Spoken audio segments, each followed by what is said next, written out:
I officially turn over sa ating to preside, Senator J.D. Estrada.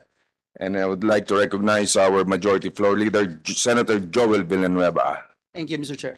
Welcome. I guess Senator J.D. Thank you, Mr. Chair. At this point, I would like to thank the Chair of the Committee on Public Services, Senator Bong Revilla, for your trust and confidence in creating the subcommittee to be headed by yours truly. Maraming salamat, Senbong. Kasi ito pong isa sa aking mga talagang advokasya, yung infrastructure development. I've been pushing for the infra development transport modernization for the longest time, no? Nasa Kongreso pa ako hanggang dito sa Senado at hanggang sa ngayon. So kahit na ito ay dagdag trabaho para sa akin, ay ako po ay ito parang tinatanggap ko po to ng, ah, ng bukas sa aking kalooban dahil ito po isa sa talagang ito ang talagang susi para sa tunay na kanla. So, Mr. Chairman, I'd like to thank you for your trust and confidence in bestowing this to me, and make sure that the measures were filed regarding public-private partnership acts can already start its process. So we would like to thank also our majority leader for being here, Senator Robin Padilla, who was here also. So thank you. Okay. Again, thank you, Mr. Chairman, for this trust. Majority leader, you might want to say something. Yes, Mr. Chairman, we are to tackle the measure right now. Are we supposed to tackle now, Mr. Chairman? Yes, since most of the resource persons invited are already here, so probably briefly, no, yung mga may position papers to make this hearing very short, please submit your respective position papers of your agencies. Siguro we will just ask you one by one yung pinaka-gist lang ng inyo po mga position, no, para pa hindi tumagal.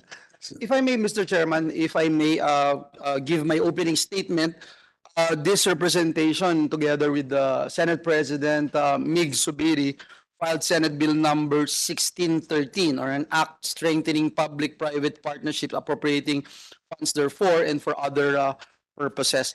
I would like to thank our resource persons present here today. We acknowledge and appreciate your precious presence, especially those who are physically present here today. Thank you for coming. I thank the chairperson of this committee, the Committee on Public Works, our distinguished colleague, the gentleman from the great province of Cavite, chairperson of the Committee on Public Works, Senator Ramon Bong Revilla Jr., for including in today's agenda our bill, Senate Bill number 1613, the Public-Private Partnership Act. Mr. Chairman, the importance of public-private partnerships cannot be emphasized enough for countries with a limited fiscal space like ours. The PPPs provide an alternative additional source of funding for the provision of public services through infrastructure projects in power, bill, water, toll, road, port, airports, and the telecommunications, among others. Mr. Chairman, on March 9, 2023, the NEDA, or the National Economic and Development Authority Board, approved 194 projects worth 9 trillion pesos. Of this number, 123 projects are new or will receive funding under the administration of President Bongbong Marcos. Notable projects include the rehabilitation of our airport, the Ninoy Aquino International Airport, the North Long Haul Railway, which is very close to the heart of our distinguished colleague, seatmate, Chairman JV Ejercito, the Metro Cebu Expressway, and the University of the Philippine General Hospital Project. Mr. Chairman, these public-private partnership projects are expected to create thousands of jobs, and that's why you and I are very much aware of how passionate we are, Mr. Chairman, in pursuing projects and programs that includes creation of jobs. For the industries, construction remains to be the top industry that generates jobs. Based po doon sa latest labor force survey, 54.1% the employed persons in the industry sector are engaged in construction as of February 2020. Kaya tamang tangkin po itong patuloy ng hindi lang build, kundi build more, no? ang ating administrasyon. So Mr. Chair, Republic Act number 6957 or the law governing PPP was enacted into law in 1990 or 33 years ago and was amended in 1994. Perhaps, Mr. President, it is about time that we amend the law further to bolster and strengthen the country's PPP program, incentivize the private sector through an adequate return on investment, and stimulate job generation opportunities for all Filipinos. So again, Mr. Chairman, maraming salamat po at pagpalain tayong lahat ng ating Panginoong Diyos. Thank you, our majority leader, and this only goes to show how important this measure is. No? It's no less than our Senate President, Big Zubiri, and our majority leader, John Villanueva, filed Senate Bill number 1613 regarding the public-private partnership, and as well as several other senators. So there are 6 bills regarding the public-private partnership. So before we continue, we'd like to ask the committee secretary to acknowledge first the resource persons present for today.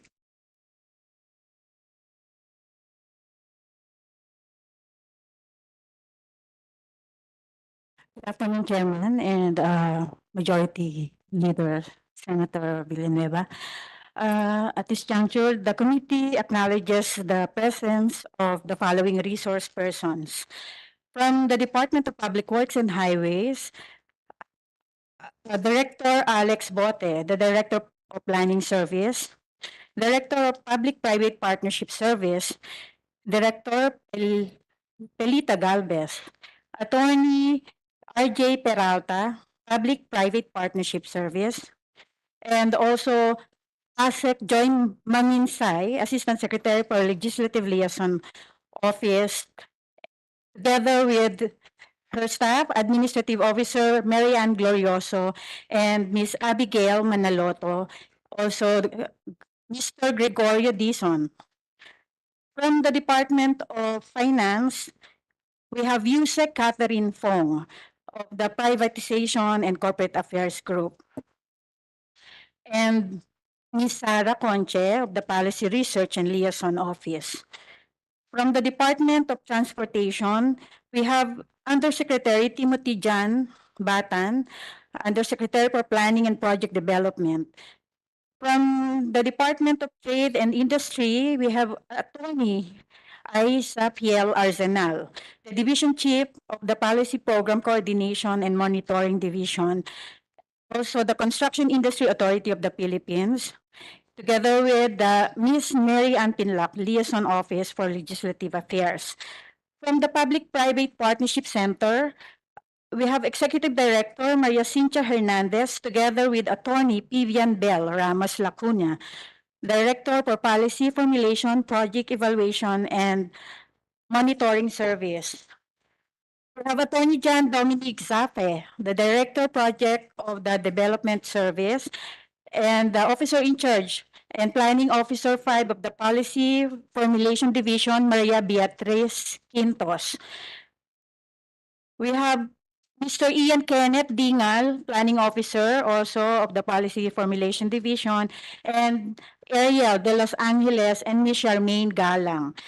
From the Bangko Sentral ng Pilipinas, we have the Deputy Director, Mr. Christopher Alugod, together with Mr. Michael Bartolaso, the Bank Officer of the Department of Economic Research Division, and Attorney PB Samantha Alanige, Legal Officer 3 of the Office of the General Counsel and Legal Services.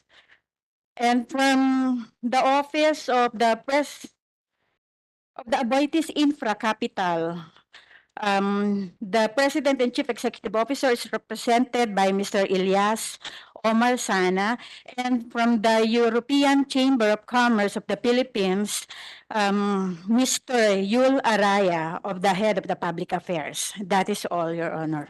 Thank you, Committee Secretary. Before the Chair would like to give before I give my opening statement, but first I'd like to again stress the importance of this measure. This has been certified and prioritized by the Marcos administration, That goes to show, in fact, our no less, as I mentioned, no less than our Senate President, our Mig Zubiri, and our Majority Leader are likewise authors of measure concerning this. And again, this is very important in not only yung hindi lang ito sa convenience sa traffic, not only for convenience, but it's more of job generation. Kaya nga dito sa Senado nagkakatugma kami. Iba-iba kami ng specialization, but that all pag nag-synchronize yan, no, all has our end goal is really to uplift the living conditions of our people through jobs and opportunities, no? So as I mentioned, matagal ko nang tinutulak to, siguro si Yusek Timothy Batan, matagal alam niya. He has been a witness that I have been supportive of the infrastructure, particularly the railway system. So hopefully magtuloy-tuloy na. Oo nga, minor pa lang siya na, minor pa lang. Tatandaan na kayo. But anyway, at least now it is already coming into fruition. So ganun ka-importante ito, no? That's why I'd like to just stress to the resource persons to inform your agencies. I hope that you will take this seriously and give importance, because this has been certified by the administration, by the Marcos administration. I'm very thankful the Majority Leader, the leadership, for giving priority to this measure, because we need this, no? I would say no, talagang sad to say, but I would think that we are 35 years behind in terms of infrastructure development compared to our neighbors in Southeast Asia, hindi pa sa buong Asia. They have invested heavily in 1990s. No? Talaga nakita nyo naman, nag-boom ang Thailand, Malaysia, Indonesia, and now Vietnam. So, habang may oras pa, kailangan tayong maghabol, no? So, I hope that if probably we'll have another hearing for this, kung hindi man matapos ngayon, sana tapusin natin to, because this has been certified as urgent by the President. So before I continue, Mr. Chairman, yeah, just a Majority very Leader. quick interjection, because I have another commitment, Mr. Chair. I would be leaving in a while.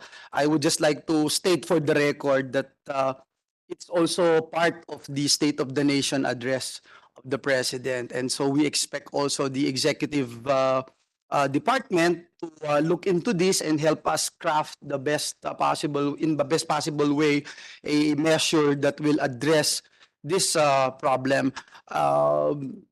Indeed, the Bible says all things work together for good for those who love the Lord. Last Congress, we indeed miss the presence of our chairman, now comebacking Senator J.V. Ejercito. And it is because of that fact that you are so passionate about this measure, about these programs on infrastructure, especially railways program. And I know that there's no such thing as accident, because God is a God of planning, and these ways are higher than our ways. His timing is perfect. It's not too late, not too soon. And so I think today, this time is the right time. It's right na nag-align lahat ng ating mga advokasya, maging ang nais ng ating Pangulo na gumawa at lumikha ng maraming trabaho, ayusin itong PPP, at masiguro natin na at the end of the day, yung makikinabang dito walang iba kundi yung ating minamahal na bayan. Maraming salamat, Mr. Chairman. Thank you, Majority Leader. Talagang tama. I agree with you that during the Senate, that's why we really work well together. So kumbaga ako nito tutok sa infra, sa technical aspect, si Senate President Mig Zubiri sa ease of doing business, tuwing tayo sa foreign investments sa kamin, si Senator Joel naman doon sa training and technical skills to empower and to enhance the skills of our people and laborers, no, and employees, no? So kaya nga kami iba-ibang specialization pero nagkakatugma. So again, Majo, thank you very much for your support. So just like to open this presentation, would like to extend his appreciation to the chairperson of the Committee on Public Works for championing crucial policies in order to fix and develop our public infrastructures. We're confident that the policy work that we are doing in the committee will shape the development of our public infrastructures and will benefit future generations. Like the good chairperson, our Senate President, and Majority Leader, we also humbly submit our commitment to strengthen our national structures in order to address the backlogs, bottlenecks, and underlying issues. We believe in the indispensable role of the public sector in realizing most of our public works agenda and support the passage of the Public-Private Partnership or PPP Act by filing our version of the Senate Bill number 1974. We believe in the spirit of PPP. However, this also led to delays, conflict of interest, and even corruption. There have been several moves to improve the vague provisions in the BOT law through revisions, its implementing rules and regulations. However, these would not suffice due to the fact that the last amendment to the BOT law was enacted almost 3 decades ago. We need to address the outdated provisions in the law and provide for a more enabling environment for the successful implementation of the PPP program. Through the guidance and valuable inputs for resource persons, we hope to pass a version that would address the issues of the PPP program. I also share good news to the committee that this representation is also leading a subcommittee. Here's Senate Bill number 158, authored by this representation, which mandates the formulation and institutionalization of a comprehensive infrastructure development master plan. I believe that in our order to solve this long-term problem, we also need a long-term solution through the formulation of a master plan, a blueprint for the different departments of government in construction, upgrading, and improvement of the infrastructure projects all over the country in the next 30 years or more. Naniniwala po tayo na kapag naayos natin ang PPP framework, mas maraming sektor ang uunlad at kasunod nito ay kolektibong pag-unlad ng bansa at ng ating mga kababayan. Ang PPP Act po at ang Infrastructure Development Master Plan po nating isinusulong ay tulay sa pagkakaroon ng mas maayos na public infrastructures at mga kalsada.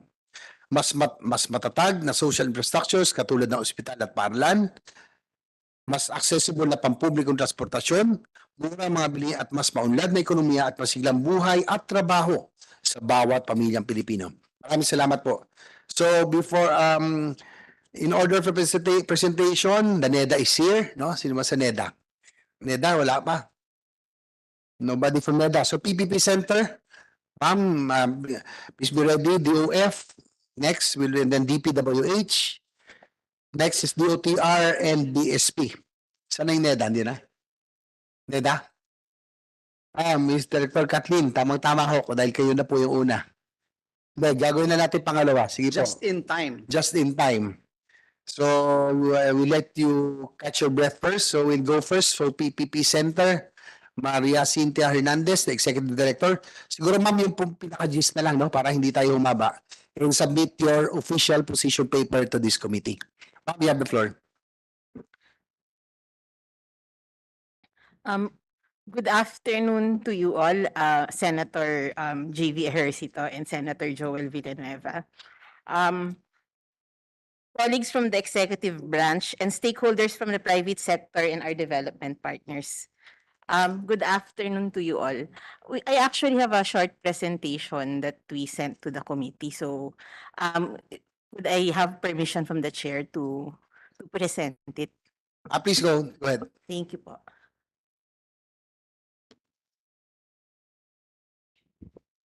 But I hope this, with the passage of this measure, passage of this measure along with the comprehensive master infrastructure development, talagang magiging totoo.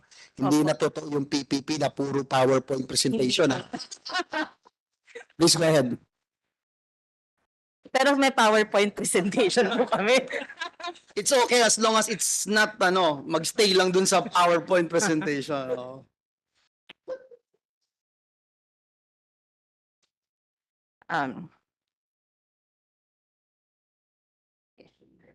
Next slide, please.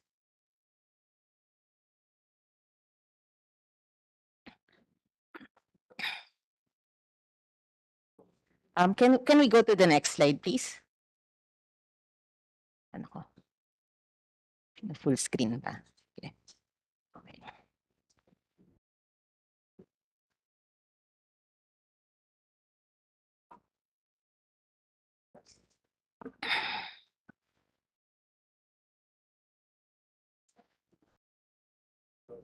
Okay. Okay.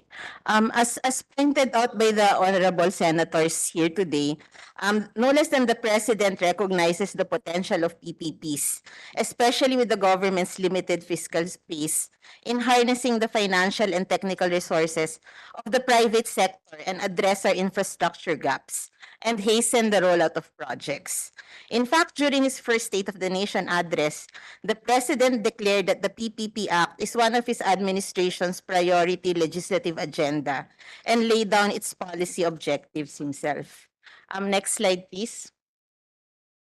Again, as was also highlighted by the Honorable Senator Ejercito, it aims to address the ambiguities of the existing law, address the bottlenecks and challenges affecting the implementation of the PPP program, and foster a more competitive and enabling environment for PPPs. Next slide, please.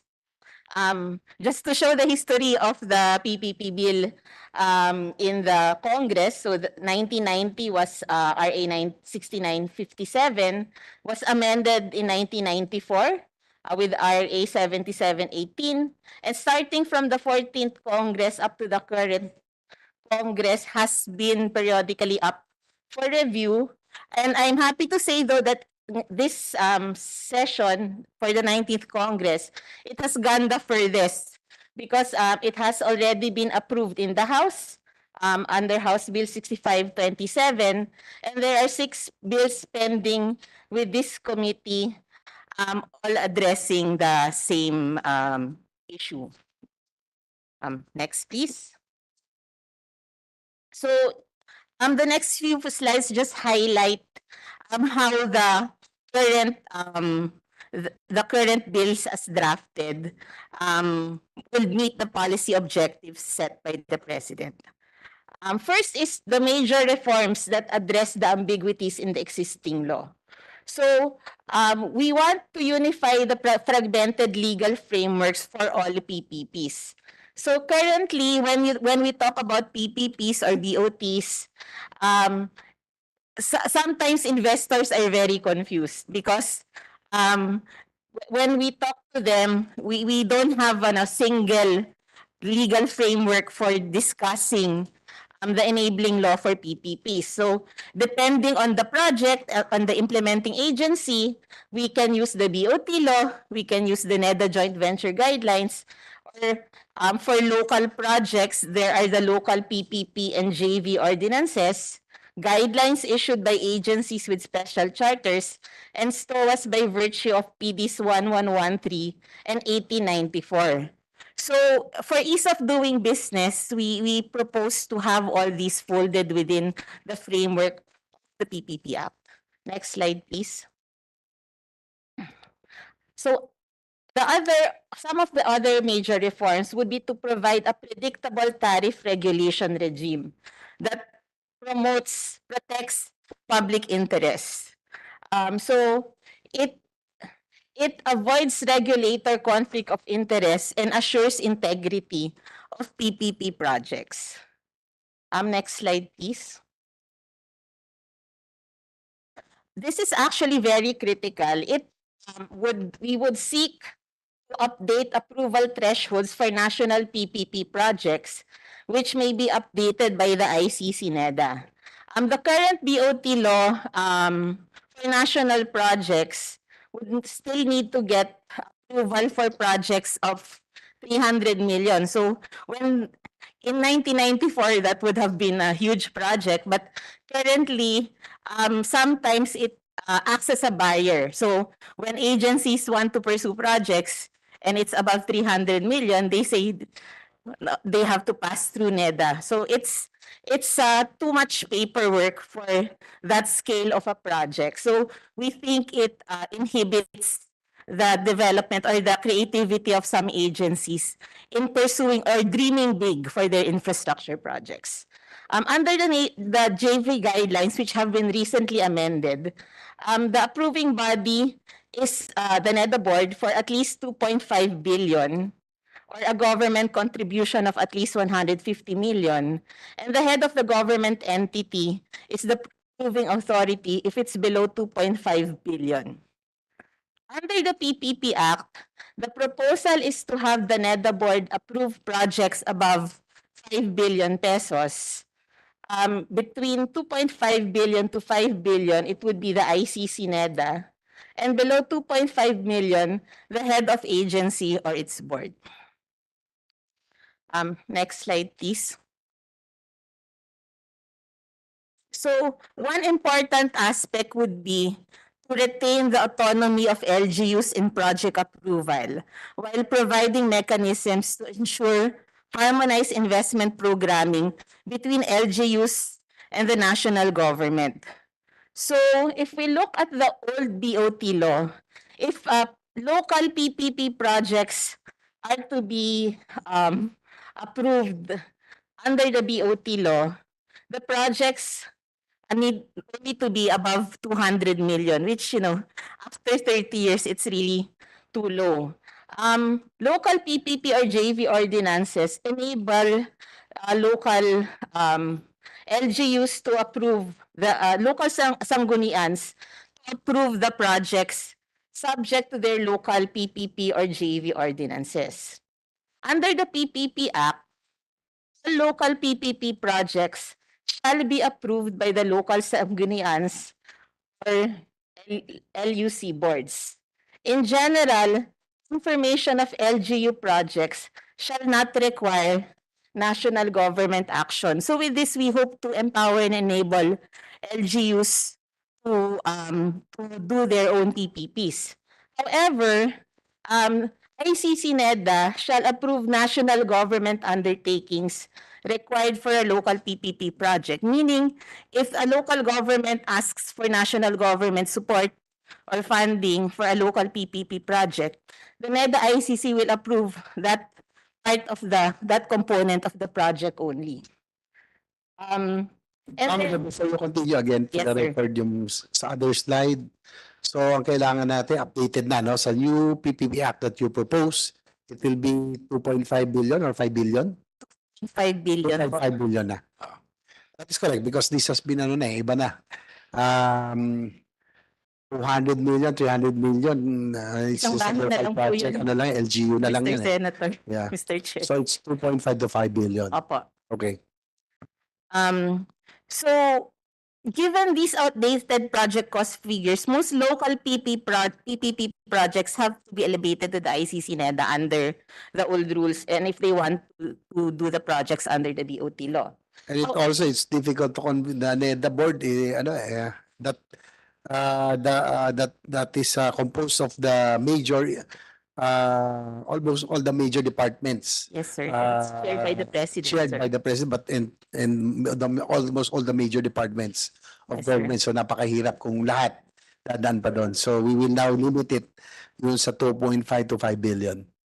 So the other area po, the national government through the regional development councils shall endorse local PPP projects affecting national development or master plans and projects. So meaning if a local government project sort of overlaps with a national government master plan, that would be endorsed by the national government so that there's coordination when we develop various projects. So para lang po hindi nagkakaalaman yung government, local and national government.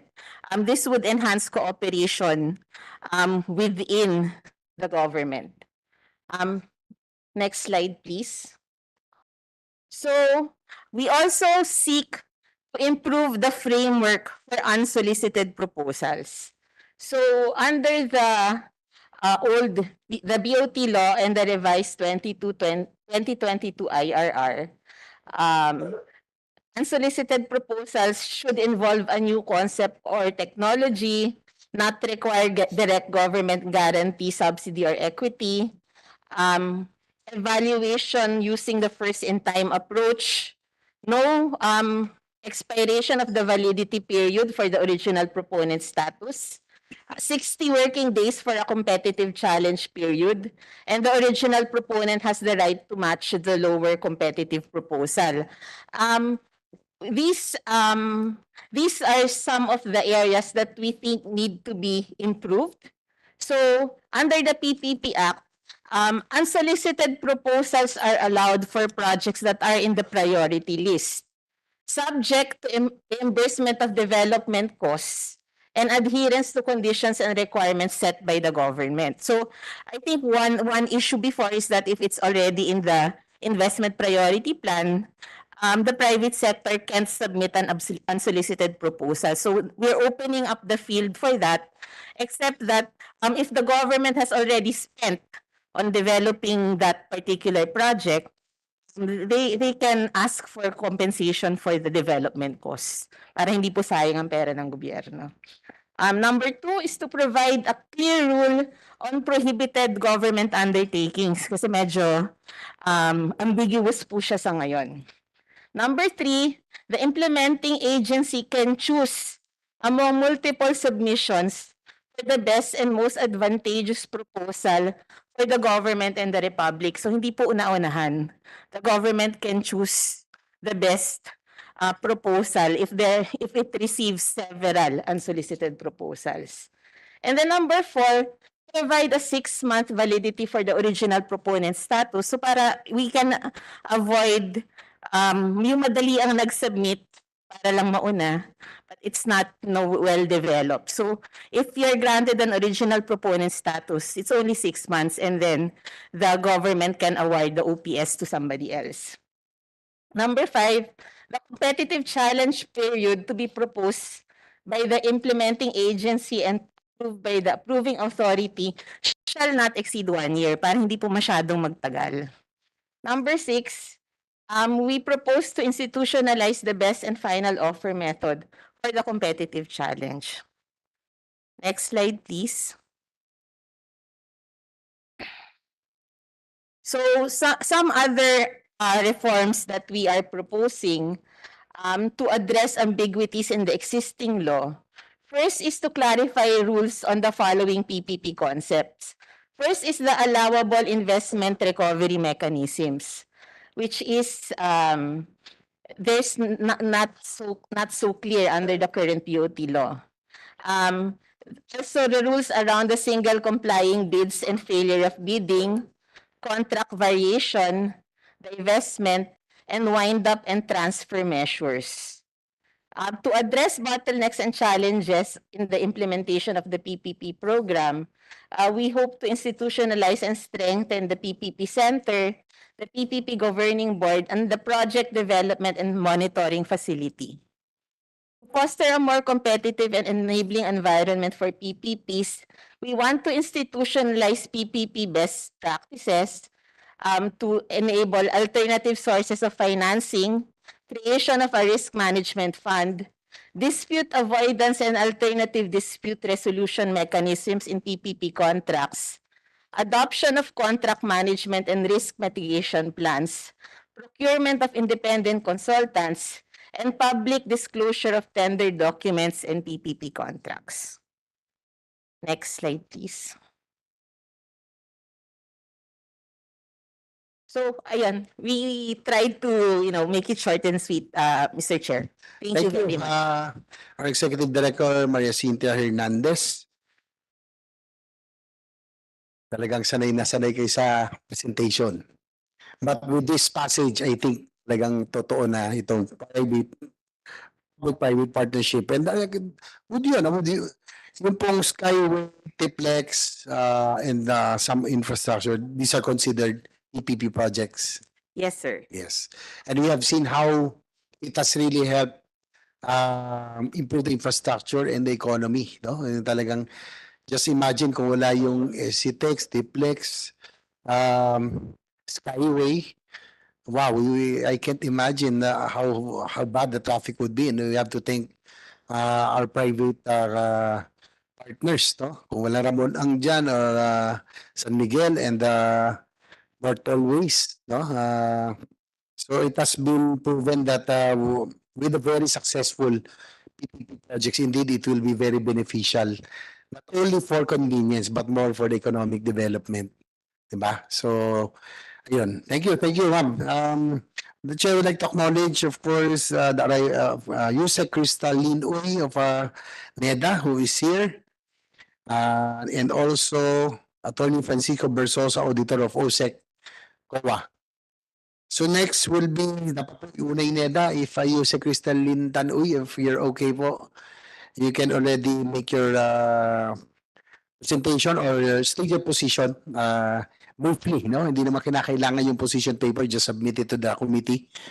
Probably what the agency the agency's position on these measures that are being deliberated today. Yusek, you have the floor. Thank you, Chair. So I am pleased to provide our initial comments on this. Actually, Chair, we have already submitted a joint letter to the committee that supports wholeheartedly the passage of this priority bill. And we believe that the urgent passage of this act will actually enhance private sector participation in infra development and aid the country's post-pandemic recovery and long-term economic growth. So I would not replicate what Executive Director Cynthia has already presented, and it's actually in quite detail. And we fully support all the points that she has raised in her presentation, and we urge the passage of this bill. Thank you. And this has been, again, the chair would like to reiterate, this is one of the certified measures by the administration. So at least magtutuloy-tuloy na po, no? Yung infra development, probably that's the dilemma that we have. Siguro ito yung ko talaga bakit napag-iwanan tayo because of our political system. 3 years and 6 years, most of the political leaders or elected officials only look at the short and medium terms. Walang masyadong tumitingin sa long term, and that's what we need right now. Kaya nga po yung Comprehensive Master Plan Infrastructure Development that I filed, we should be looking at 30, 50 to 100 years planning, lalo na kung big ticket items, di ba? Dapat yan 30 to 50 to 100 years. Ang planning and execution. Okay, so next will be for Department of Finance, si Catherine Fong. Good afternoon, Mr. Chair. Thank you for inviting us here. First of all, we very much support the comprehensive master plan. We definitely need it. And with regard to the PPP, of course, we are very supportive. We are in fact working with both NEDA and PPP Center to address all the gaps in the DOT law and the NEDA JV guidelines. So we are very supportive, Mr. Chair. Thank you, si Catherine Fong, for your position. Siguro just submit also your official position to the committee. Next will be from the OTR, Yusek Timothy Batan, who have worked with for several years also. Thank you very much, Mr. Chair. Mr. Chair, first of all, the Department of Transportation fully supports the adoption of public-private partnership comprehensive law. Mr. Chair, firstly, our infrastructure gap is very big, and this is the compounded effect of decades of underinvestment in our capital assets. And while we have been increasing our percentage share of government resources to infrastructure, including from official development assistance, this is not enough. As our president mandated or declared during his State of the Nation address, we have to build better more. And one of the ways that we can build more is by building better. And that begs the question of how are we building better?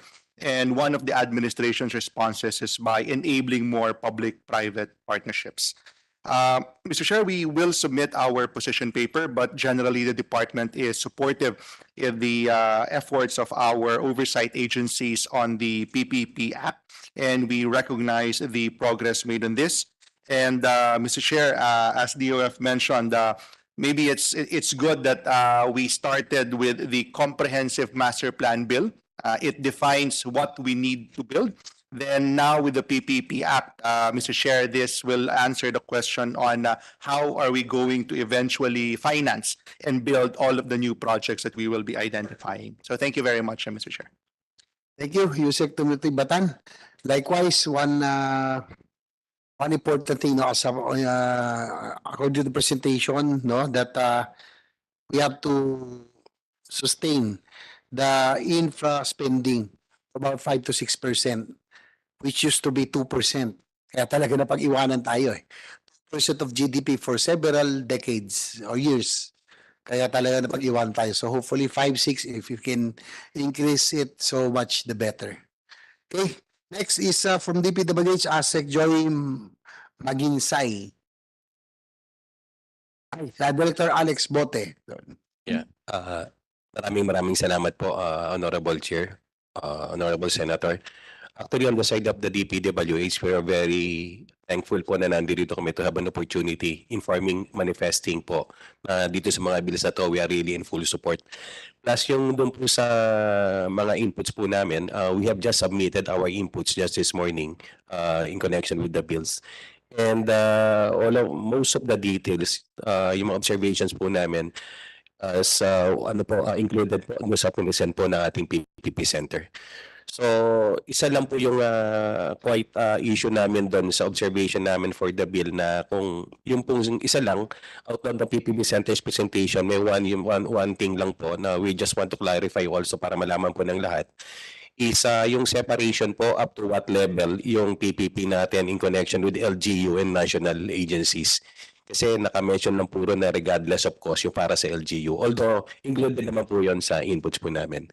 And siguro a matter of inputs lang din and background information para po sa lahat na malaman natin how important ang PPP.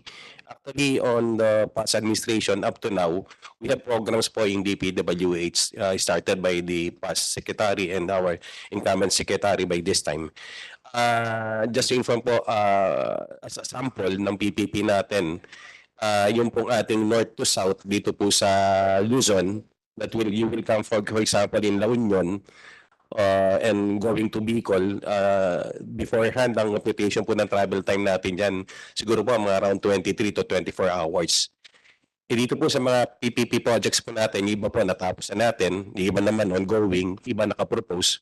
Ang target po natin, ang travel time natin from La Union to Bicol is only 10 to 11 hours, Mr. Chair. Means ang mga inclusions po ng project na to as a matter of siguro information sa lahat. So kung manggagaling ka po ng La Union, ngayon po bukas na po yung ating T-Plex hanggang Rosario, pero meron po tayong gumugulong na solicitor proposal yon na hanggang San Juan, La Union. Means pag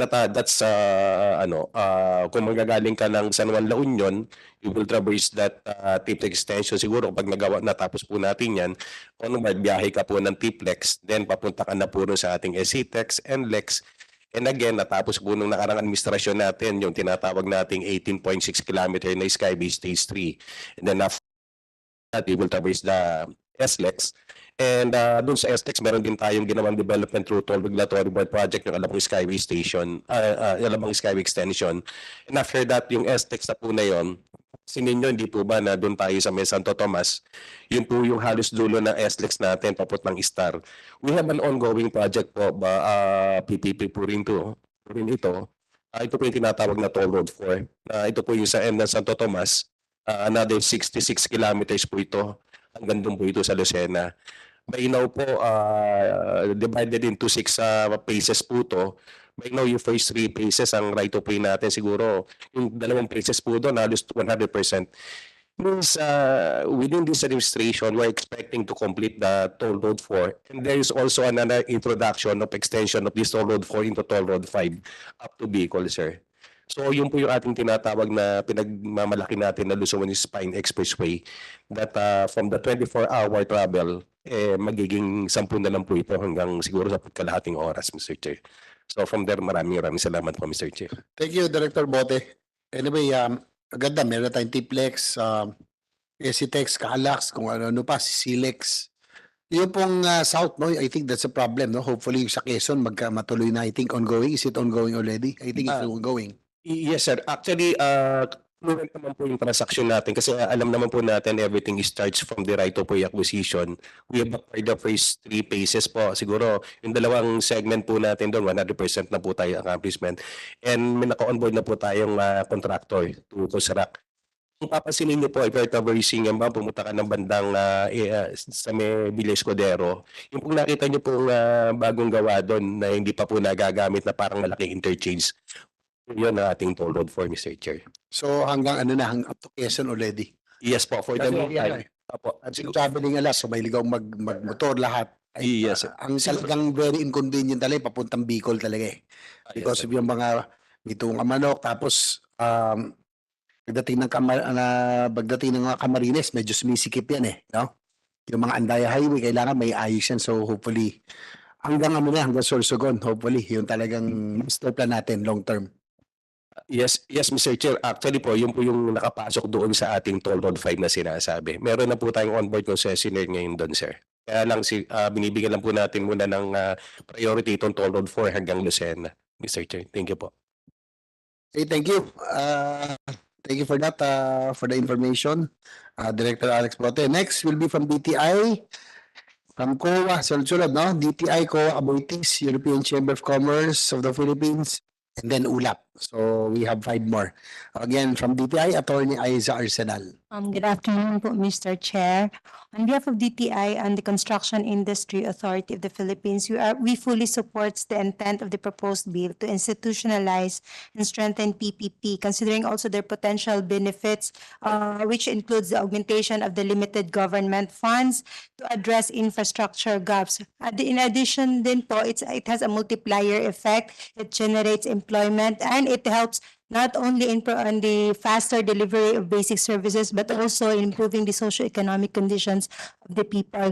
As for the position paper po, currently it is still with the BTIPR, the Policy Research Group of the DTI, but we will forward it to your office.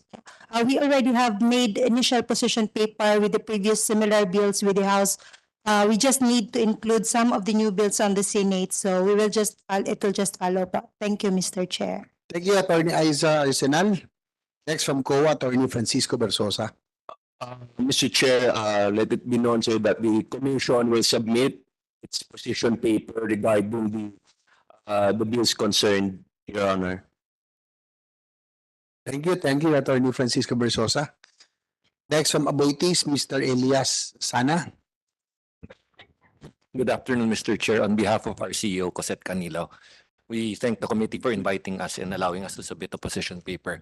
Mr. Chair, we also our CEO expresses her apologies for not being able to attend today due to prior engagement. However, she is keen on attending any subsequent hearings, Mr. Chair, if invited. Mr. Chair, we've submitted a position paper in March to the committee, but we are updating our position paper, Mr. Chair, and finalizing it. However, there are some points that we would like to touch upon during the committee. Very briefly, Mr. Chair. First of all, we'd like to submit proposals on certain definitions. So, for example, the definition on demand, Mr. Chair. There are 2 sets of definitions there are 2 definitions common to 2 sets of bills. In one, the type of market risks that are assumed are better defined under the guarantee on demand, Mr. Chair. Those are the ones in your bill, actually, 1974 and HB 627. We also have comments on definitions on loan repayment and how repayment of senior debt actually should not be considered as prohibited, Mr. Chair, in termination events, Mr. Chair. We point out that the PPP Governing Board has guidelines on termination payments for PPP projects, which recognize, given the long-term nature of PPP projects, parties to the project must specify in the contract the consequences of early termination, including provision of termination payments and calculation to allow lenders to recover outstanding senior debt. We also have, Mr. Chair, on the definition on guarantee on private sector return. We also propose that there is a provision there which on termination payments, we submit they should be paid by government arising from other causes of termination should not be construed as guarantee on private sector returns. Also on national and local PPPs, Mr. Chair, we noticed that for the water utilities, which currently are considered local projects, the provisions actually will require national government approval for local water utility projects, Mr. Chair, adding another layer of approvals which might lengthen the time required for approval.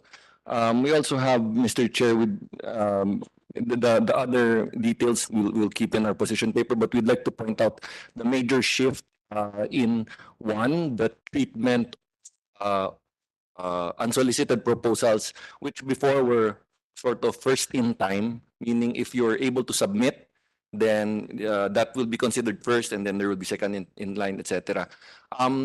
The provisions now are such that you will have to look at proposals which are submitted more or less at the same time, and government will determine which one they want to undertake.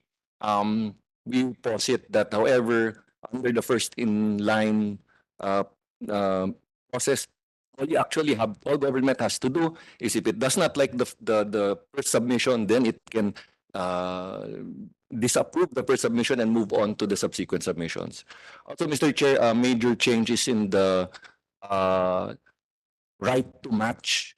So you will have to understand that if you are a private proponent who prepares an unsolicited proposal, there is a lot of work and cost involved already.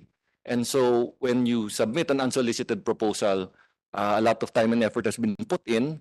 And then one of the sort of, not really an advantage, but one of the provisions allow you to match, right?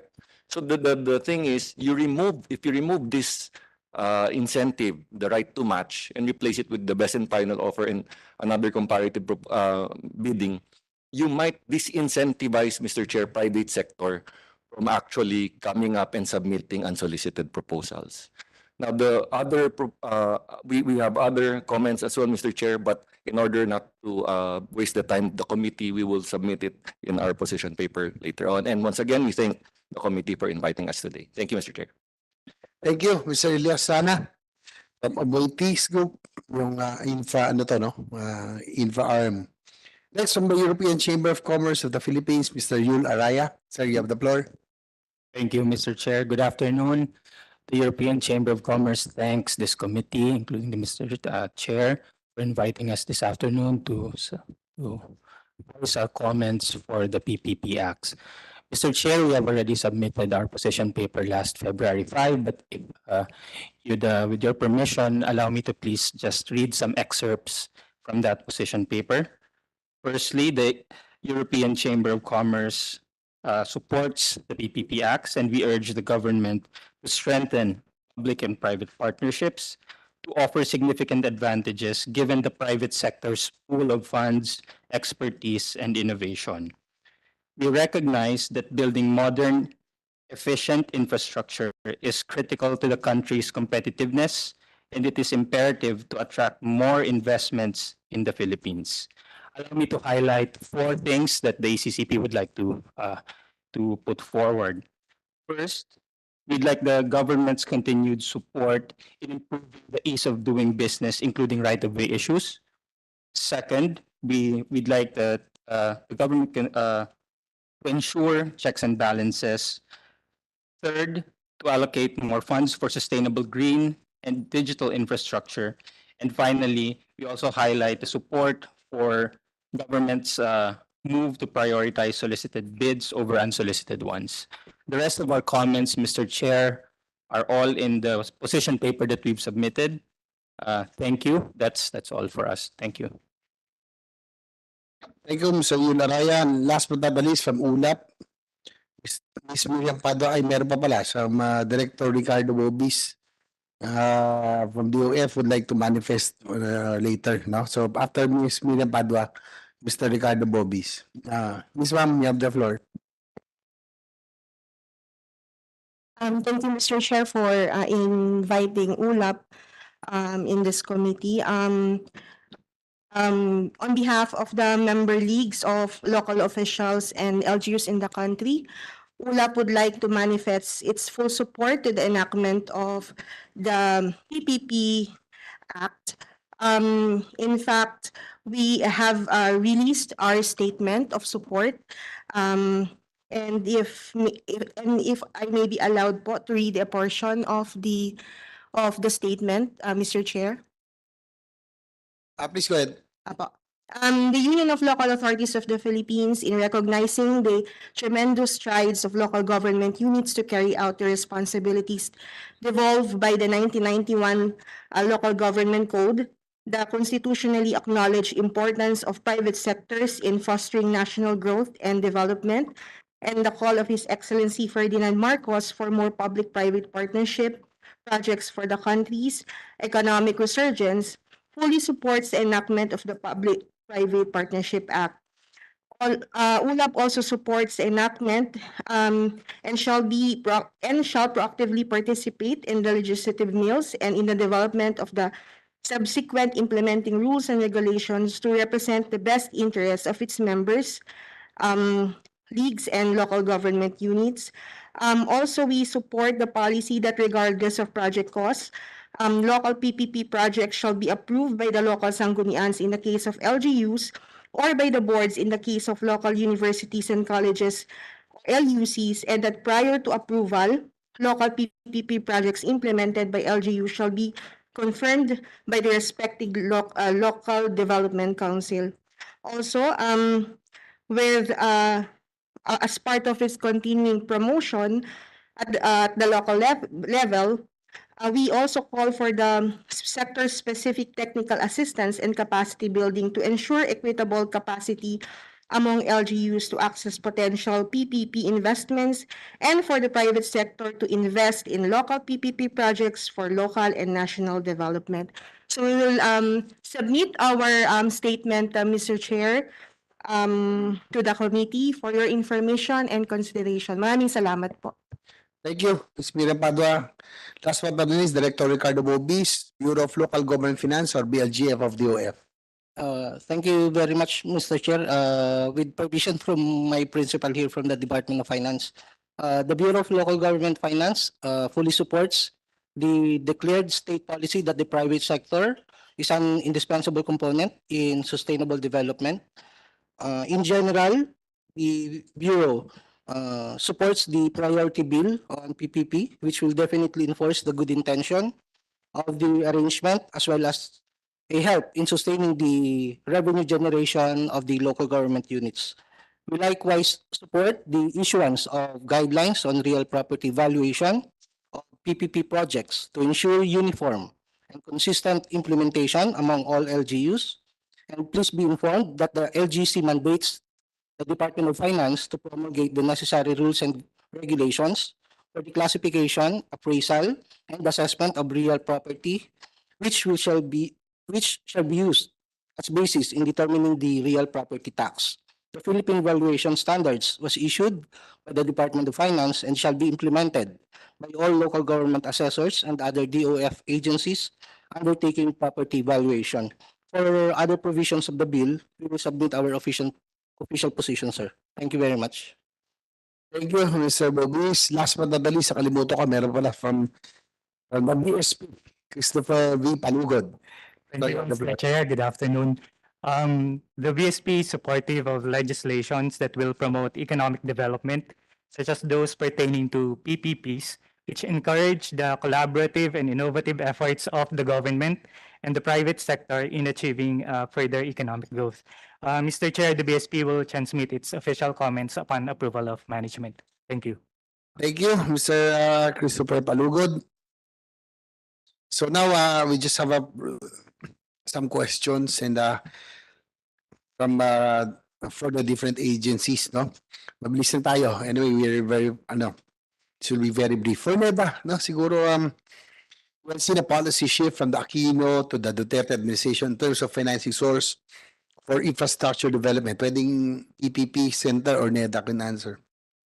While the Aquino administration focused on PPP-based infrastructure development as a priority policy, the Duterte administration was mainly dependent on the national budget and official overseas development assistance or ODA, jointly as main financing source.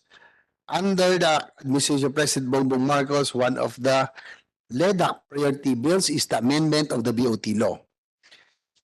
Is this a pivotal policy towards prioritizing in favor of PPP as mode of financing for infrastructure flagship projects? So as the So as we all know, of course, that the country is still emerging from the COVID-19 pandemic, and we are currently in a tight fiscal space situation. And so we need to explore all options, no, for to accelerate our economic recovery and growth. So in line with that, that's one of the reasons why the amendments to the BOT law is so pivotal, because it will expand the available opportunities for the development of our infrastructure. Of course, perhaps Executive Director Cynthia would also like to add to that statement. Thank you. Cynthia Hernandez. Yes, Mr. Chair. In terms of the infrastructure flagship projects, it's really a very encouraging sign for the infrastructure sector as a whole that the government is really acting in concert. We're not, just willy-nilly doing projects. It's really a concerted effort to align the Philippine Development Plan, Philippine Infrastructure Plan, and within all of those projects, not all of them are viable for PPP, but those that are will certainly be slated to be developed well and to be offered up to the project sector for procurement. So we think it's a win-win solution in terms of being efficient in allocating our government resources. So in areas where the private sector could and wants to participate, we would give them the enabling framework to participate in these projects. Thank you. Ang ano lang siguro, no, while we are exploring other sources, as mentioned, we have a tight fiscal space because we are still recovering, no, from the pandemic. Does the government also consider mix of PPP together with ODA? Pwede ba yun? Is it possible? Pwede, hybrid ang tawag doon. So possible, you think, Yusek? Sige, Director Alex Bote. Yeah, just to share, Honorable Chair, sir, meron po tayo nun sa DPWH, we have a hybrid PPP projects by which one piece covered by JICA and the continuity of the construction of another piece as the operation and maintenance of the whole phase 1 and 2 should be covered by PPP. That's a hybrid po, sir. And I hope that this time around talaga mag-concentrate na talaga sa mga major infra. Hindi yung pinaghati-hatian lang, di ba? Pag may mga slope protection dyan, mga kahit ayos na kalye, sinisira, ayusin ulit. Doon sa amin, sa San Juan, tatlong tulay. Ayos na ayos, sinira. Yung tinayo, tulay pa rin. Wala naman dumadaan ng heavy equipment. Ano doon, papunta sa mga subdivision. Diba? I hope that we will, hindi naman sa nangano ko, pero nangihinaya ko sa pondo. We are, as mentioned, we have a tight fiscal space. Dapat yung ating pondo nagagamit ng tama't maayos. Diba? It pains me every time I see roads that are still okay, sisirain, ayusin ulit. Diba? Tapos low protection, dredging, rock netting, diba? Ikulambu lang yun eh. Diba? So I hope that this time around with the PPP, Comprehensive Master Plan, concentrate na tayo sa big infra, wag yung palagati-hati. So that's a good, at least we have an option, yung hybrid PPP and ODA.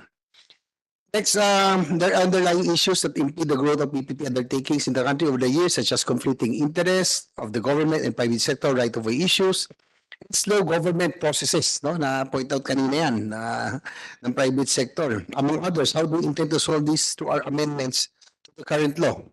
Ms. Cynthia Hernandez, no, kanina meron kayong pinresent na mga reforms. Siguro briefly na lang po. Yes, Mr. Chair. Actually, even in the current BOT law, we instituted the revised 2022 IRR in September last year. And under that process, we've already substantially shortened the process for evaluating PPP projects. So we have the first few projects already submitted to the ICC.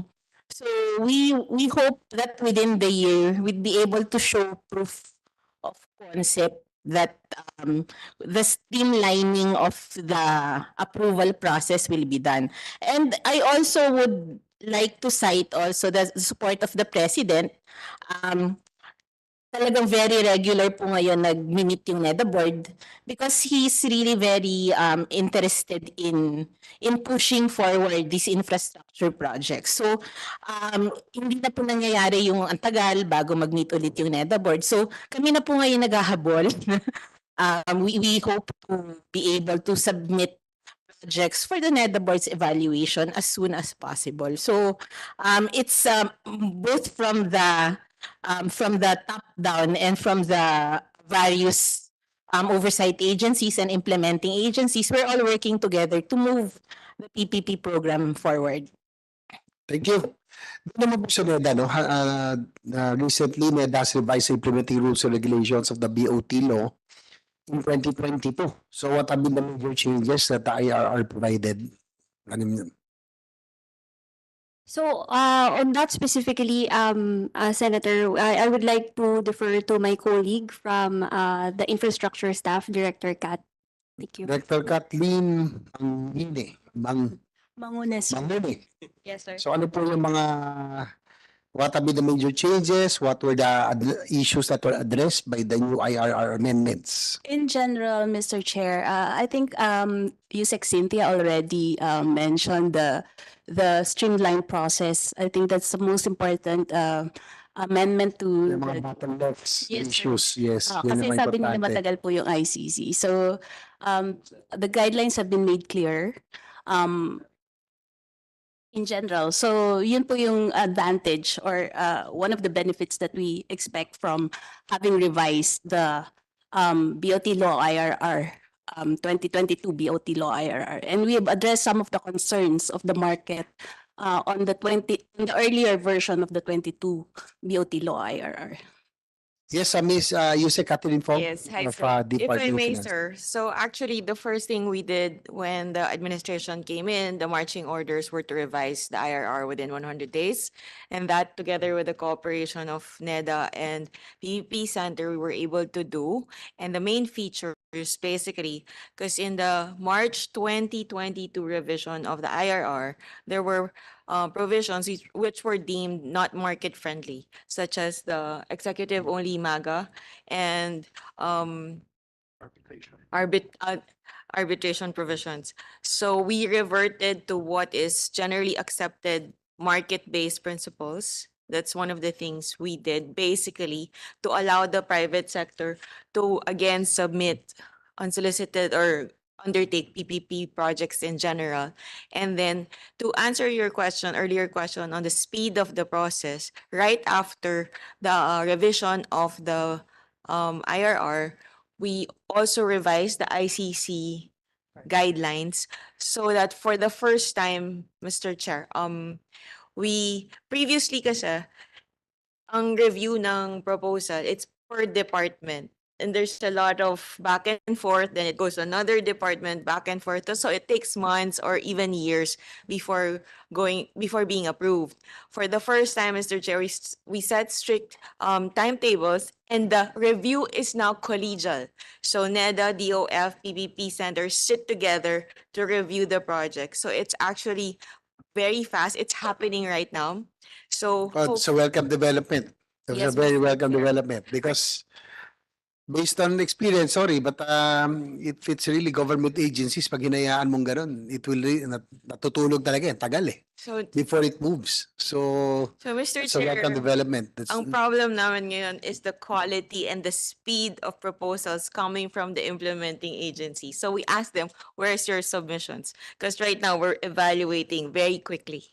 So that's all, Mr. Chair. but even if it's that don't compromise quality, baka mamaya iba naman basta lang makasubmit. So at least hopefully this time around we will be more proactive, no? Talaga iba talaga. Yes, Dati Mr. kasi pag Chair. sinabing gobyerno ko, talagang ang tagal, di No, ba? Mr. Chair, we are not, we have in fact clarified in the ICC checklist to make sure na very, very thorough yung evaluation. So we're not sacrificing quality. And we really need a lot of catching up to do, no? As I mentioned, ako estimate ko 30 years ang tayong behind sa infra development. Ang haba-haba ng ating habulin. Even ang worry ko dito, Vietnam is already in fact has overtaken us in terms of foreign direct investments because of infra, di ba? because they have invested heavily in infra the past decade. Medyo naunahan tayo. We have a lot of catching up to do. Okay. Next, according to World Bank for NEDA or other, probably Ms. Hernandez can answer, Yusek Crystal. According to World Bank, infrastructure development in the country is hampered by a poor business environment, weakness in planning, coordination, and financing, and a decrease in private sector involvement in infrastructure provision. So in the next 6 years, how much of the infrastructure flagship projects will be financed under the PPP? What are these projects? What is the status of previously approved projects under PPP? Siguro pwede naman, you can just submit if you don't have the data right now. I think it was mentioned briefly, just for the record.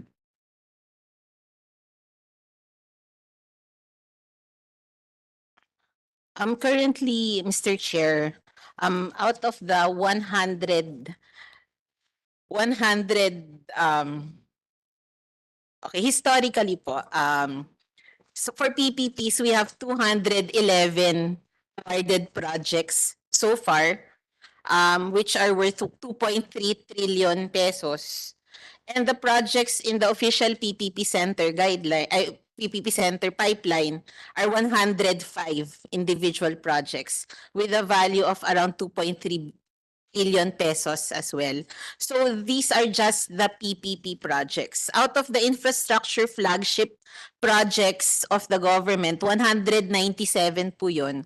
44 are PPPs. But I think, it seems konti, but actually in terms of value, I think it's more than 50% of the value of the projects are PPPs. So, yun po, we are also concentrating on the big flagship projects that would benefit from private sector participation.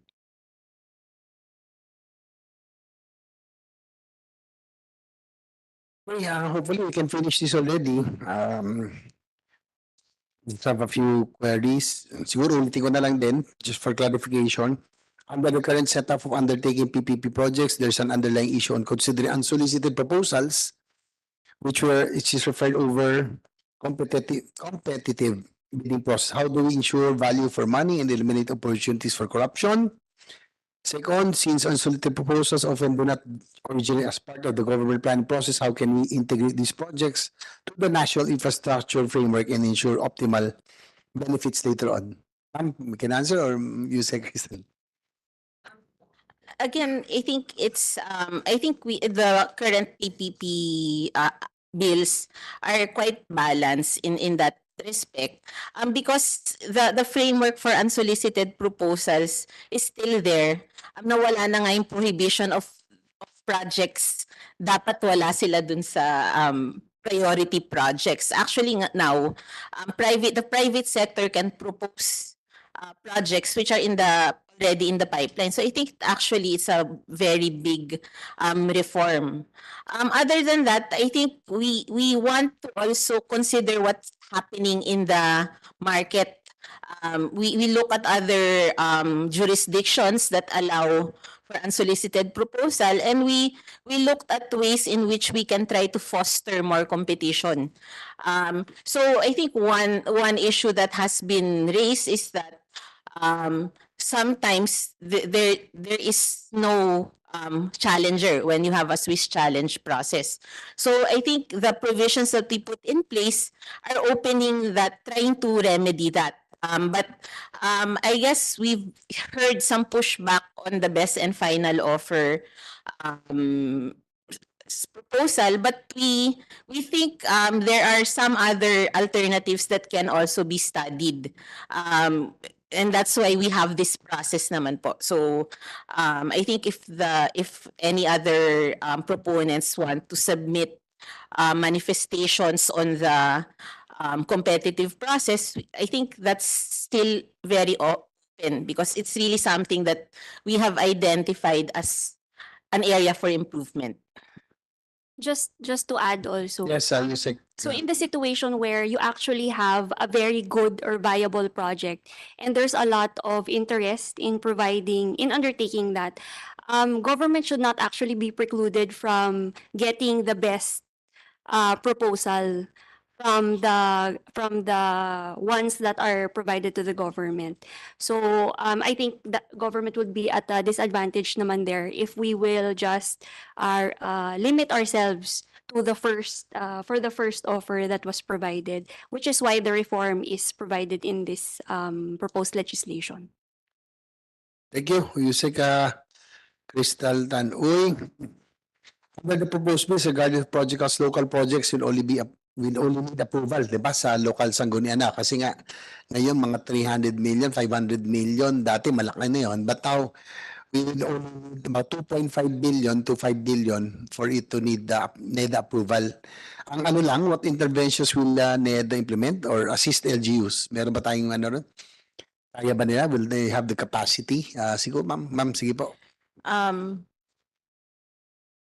In terms of interventions the national government can do to help LGUs and other implementing agencies do PPP projects.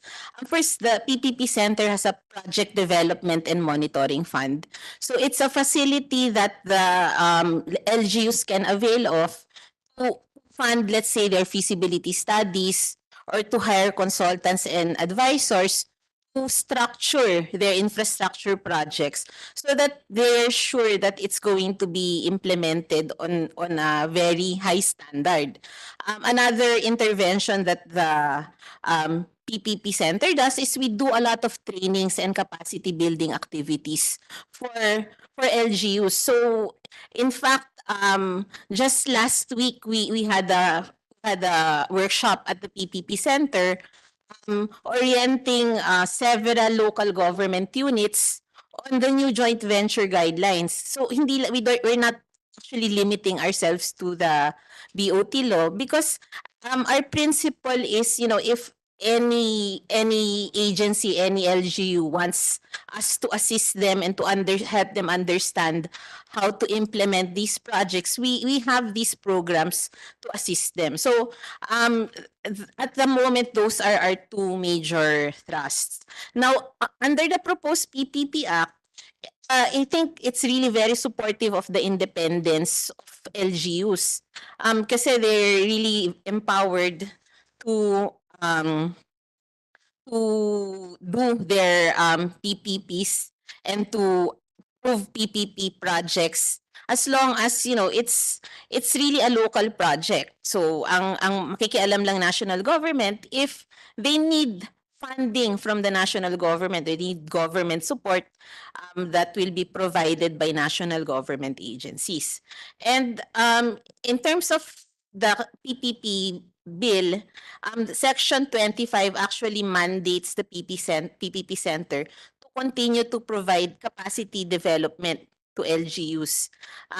Because really it's, I think that's really the best intervention that we can do.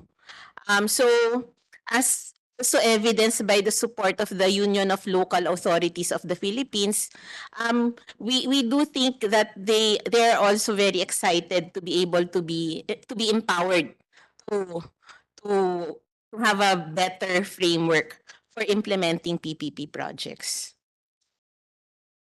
Thank you, Cynthia. So, ito, dalawa na lang, then we can already probably suspend, no? And probably we'll just let you know if there's a need for another hearing. Under the Philippine Development of 2023 to 2031, one of their strategies to expand and upgrade infrastructure is the implementation of an integrated master plan development and convergence program. But I think this is very much in line with what I have filed, yung comprehensive infrastructure development master plan. So ano lang dito, are all projects in the pipeline part of the national, most of the PPP projects in the pipeline part of the national development plan? Mr. Chair, I think we're currently aligning the PPP pipeline with the national government master plan. But I think if you look at our pipeline and how it differs from the infrastructure flagship program, yung the difference would be the local government projects or the joint ventures that are currently not part of the NEDA master plan or pipeline. But otherwise, we are really doing an exercise of harmonizing these because we think, we need to locate the resources of the government efficiently. So what are the guiding principles basically in support of identifying PPP projects? Sa infrastructure committee po kasi, so let's say in the NEDA, we're also part of the infracom that draws up the infrastructure flagship projects. So that's our venue where we harmonize these. And of course, usually hindi naman po lahat ng projects pwedeng i-PPP. So it's really the projects that have scope for private sector participation that would be potentially profitable. Yun po yung may commercial aspect, yung development, those are the ones that are opened up for PPPs. Okay, thank you. Last but not the least, the PPP process begins with the development stage and ends with the cooperation stage. With our proposed PPP Act, what major changes and innovations will be integrated that will improve the PPP process?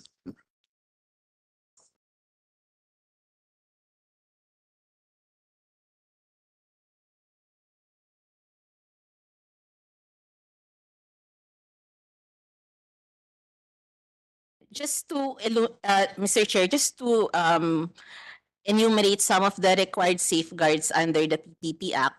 So all projects need to have a proper risk allocation. There should be a setting of parameters, terms, and conditions of the contract, which would state the minimum coverage of PPP contracts. There should be a preparation of risk management plan to ensure meeting of obligations, disclosure of contracts for transparency, and there's also a framework for contract management and risk mitigation. And then the uncertainty in the approval process is being addressed. I think with these key reforms in the PPP Act, we would be able to move faster and to sustain private sector interest in the sector. Okay, thank you. Anyway, before we suspend, again, the chair would like to thank the resource persons. Thank you very much for all your inputs. Again, we shall be await for the official positions of your respective agencies. We will just inform you if there is a need for another hearing. So, because something may come up, so hindi ko muna siya i-adjourn. So we will just suspend today's hearing. So this hearing is suspended. Again, thank you very much and good afternoon, everybody.